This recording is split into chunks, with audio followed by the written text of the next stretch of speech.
Sabaklitas!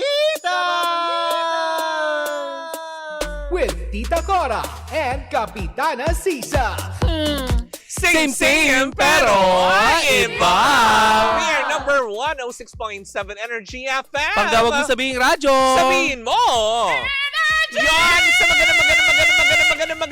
maganda ako. I know. Yes, Diba? of course. Self-proclaim, ganun talaga. Alam mo, okay yan. Sinasabi mo maganda ka, Mare. Oo, di ba? Kasi pag ganyan, di ba? Pero bago lahat, magpapakilala po muna ako. Ako po si Kapitana Sisa. Atisa Manalo. Oh, wow! Atisa, ano? Na-stress ka? Okay. Lamesa Manalo. Okay na? Ako po si Tita Cora. At eto na ang Baklita sa Woo! Hello po pa rin sa inyong lahat. Alam mo ngayon kasi ngayon araw na to, medyo naboboard kasi ako. Oh. Habang iniintay natin yung ating mga bisita, nako, eto muna. Kung hilig nyo lang din naman at feeling nyo naman, diba? Feel nyo mag-tong eats at iba pa. Well, tara na sa Game Zone. Fan, believe mo sa Game Zone dahil you can play real tong eats with real people for free. Pwede ka rin makisplit over 34 million pesos ng papremyo. At eto may daily cash out, Mare, na prepa-premyo na 14,640 pesos na pwede mong makuha. In fairness, Mare, ang laki. Oh. Ang makukuhang cash credit, Mare, ay pwede rin gamitin panlaro sa kahit anong game. Kaya pwede rin itong i-cash out. True, Kung lalo. ganid ka, i-cash out mo. Yes. Sayong-sayo yan. Pambili May dalawang... din yan. Ano? Pambili ng Ng alin? bigas, ng Oo. grocery. Totoo. Pambayad ng kuryente, lalo pat ngayon si Judith, nandyan na. Correct. Pati nung lalaki naghihintay sa likod ng welcome plan. Hindi tayo. Ang makukuhang cash credit, Mare, ay pwede rin gamiting panlaro sa kahit anong game at pwede rin cash out kagaya ng sinabi ko. At may dalawang event araw-araw. O, G ka na ba, Mare? G! Visit gzone.ph sa kanilang social media account sa kanilang Facebook, Instagram, at TikTok, Mare, na may username na @TaraGameZone. Oh, diba? Kaya tandaan, dapat ang gaming fun lang. Correct. Visit pancor.ph/regulatory or you can email them at keepitfun@pancor.ph. Promo runs from January 1 to December 31, 2025. EGLD reference number MKTG 2024-2564. Tandaan, Mare, anong dapat tandaan? Na dapat ang gaming is for 21 years old and above only. Keep it fun. Game responsibly. Yeah, yun, nakakaloka. Totoo naman talaga, diba? Dapat maging responsable tayo sa lahat. Sa lahat ng oras. Yes. Sa lahat ng aspeto. Awa. Sa mga pinapasok mo sa katawan mo. Naman. Sa lahat ng mga pinapahid mo sa katawan mo. Yung mga pinapasok, isinusubo, ganyan. Oo, kasi Mare, importanteng health. Dahil Yes. ngayong buwan ay pinagdiriwang ang Nutrition Nutrition Month. Month. Diba? Dapat cautious tayo sa lahat ng mga Ng sinusubo. pinapasok natin sa ating bibig. Yung mga makokolesterol, yung mga maalat, yung mga Yes. ganyan. Maaasim. Yung matatamis. Oo. Diba? Kung hindi kaya ng bibig, Oo, paano? edi Ano? Apakan? Apakapakan mo? Para uy, hindi mo gaganyan ng pagkain. Oo. Eh, pero may mga pagkain na inaapakan, di ba? Oo, yung paggawa nila ay inaapakan sa bansang India. Ay, talaga ba? Tapos, minekos-mekos ni insan. Inaapakan. Nakala ko pag inapakan yun, aaray. Ay, hindi yon. Ay, hindi pala. Oo. Pero eto na muna ang chikang hatid natin for today's video habang iniintay natin ang ating special guest for today, diba? Malalaman nyo yan mamaya sa ating second. Sige nga, laban. chismisan mo nga ako, Ay, naku, Mare. eto, Mare. Etong nasagap kong chika mula sa ating mga chismoso-chismosang kapitbahay dahil may former Kapuso actress na lumipat sa Kapamilya, diba? Na Sino? ngayon, babalik siya ulit ng GMA Network, o diba? Matapos umalis, tapos lumipat, ngayon babalik siya ulit, diba? Kasi bakit? Walang project? Ganon. Hindi naman siguro sa Sino yan? Si Raisa Sinon.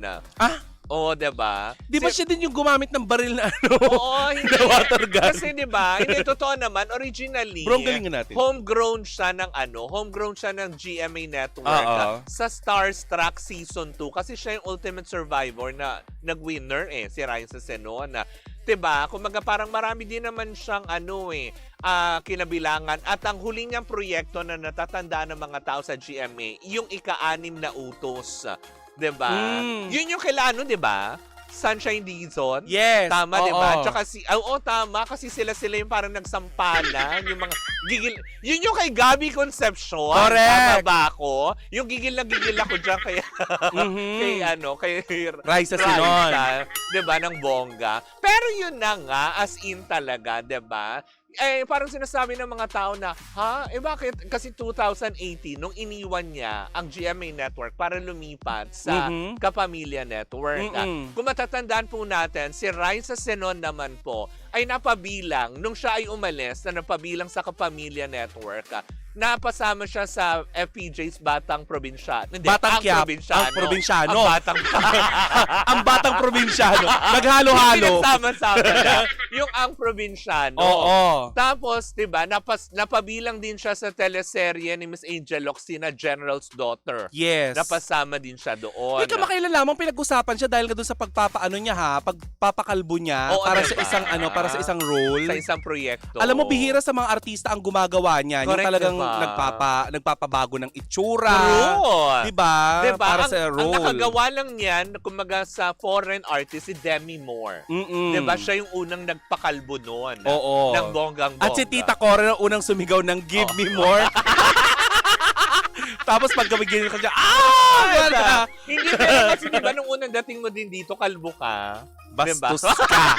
Kakalkalin na yan. Parehas tayo. Tapos diba nakaturban-turban ka lang. Na nagmukha ka. Huwag niyong hanapin. Nakakahiya. Nagmukha kang logo ng isang flour company. Kamukha ko yung dating spokesperson ng dating Pangulo. Parang ganyan na. Pero yun na nga, sabi tuloy ng ilan na parang, baka siguro kasi syempre, di ba, sa tagal, halos 2 proyekto lang ang natandaan natin na ginawa ni Raisa. Buhat na lumipat siya. Pero eto ngayon kasi, parang nung Monday, nag-guest pala siya kay Tito Boy at first time niyang bumalik ulit sa bakuran ng GMA Network. Yun pala, etong nasagap kong chika. Anong nasagap mo, auntie? May offer pala, kaya pala may ay balik. Magkano yung pinag-uusapan nating offer? Hindi na isiniwalat kung magkano ang TF. Pero ang offer pala, mapapabilang din siya sa teleserye yung ginagawa ngayon ni Dennis Trillo at ni Janelle Mercado yung Sanggang Dikit. So siya kaya ang magiging third party? Ay, malalaman natin. Kasi magaling mag-kontra-kontra itong si si Raisa, di ba? Hindi Dizon Raisa may Dizon. Parang ang bata naman ni Raisa may para maging third party. Bulaga. na Ay, nakakaloka. Pero yun na nga, 'di ba? Pero sabi nga ng ilan, wala naman sigurong masama kung sakaling bumalik kasi syempre bilang artista, kung saan may trabaho, doon tayo pupunta. Oo, kung nasaan ang kaserola, doon tayo. Correct. Hindi magpapaka-plastic tayo, mag-i-stay tayo sa network, wala nang binibigay sa atin na project. Naman, hindi naman yung kagaya nung panahon na lumipat siya from GMA to ABS. So mga panahon kasi, may network war. Pero ngayon kasi no more network war. Kaya siguro okay lang naman. Kasi may mga nakikita naman na tayong ibang mga, alam mo yung artista from ABS-CBN na ngayon, 'di ba, na sa iba't ibang network na, 'di ba? For example, na nakikita natin madalas, Julia Barreto, ngayon, 'di ba, kasama na sa Itbulaga. Si Mamang Poki. 'Di ba, yung mga ganong aspeto na sa GMA7 na. Yes. So wala naman sigurong masama, whether naman kung anong tanggapin nilang trabaho, it's still kailangan pa rin nilang kumita at magtrabaho. Correct, kasi artista 'yan, may mga ilan sa kanila na tanging pag-aartista, paggawa ng musika, pagsasayaw, yun lamang yung kaya nilang gawin. Correct. Lalo na pag nag-start sila bilang child star, kagaya na maging bisita natin mamaya. Correct. At talagang nga naman very excited na ako. Dumating na sila, naaamoy ko na ang bango. Sila, bumango yung booth, diba? Oo nga. Kasi kahapon, buong araw tong amoy alimuo. Parang sarap nila isabi para maging air freshener. Sila at paano maiiwan yung amoy. Diba? Pero yun naman din, sabi ko nga, diba, it's a good move naman din. Hindi lang kay Raisa, kung hindi ibang mga artista na from Kapamilya to GMA to TV5, wala naman pong masama. Kasi para naman din sa kanila, trabaho pa rin naman yan. Correct. At kailangan nilang kumita. Dahil hindi mo rin naman pwedeng sabihin kay Meralco na, wait lang, wala akong project. Correct. Hindi mo rin naman pwedeng sabihin. Hoy, bakit naman magaganon si Raisa? hindi mo rin naman pwedeng sabihin sa Prime Water. wala akong pambayad. Paano mo babayaran? Wala nga daw tubig, sabi ni Carla Abellana. Pero nagbayad na si Carla Abellana. Pinost din niya, bayad na po ako. I-feature ko yan, Maring Jessica. Jessica! Diba? Prime Water, nagbayad na si Carla Abellana, i-connect nyo na po yung tubig.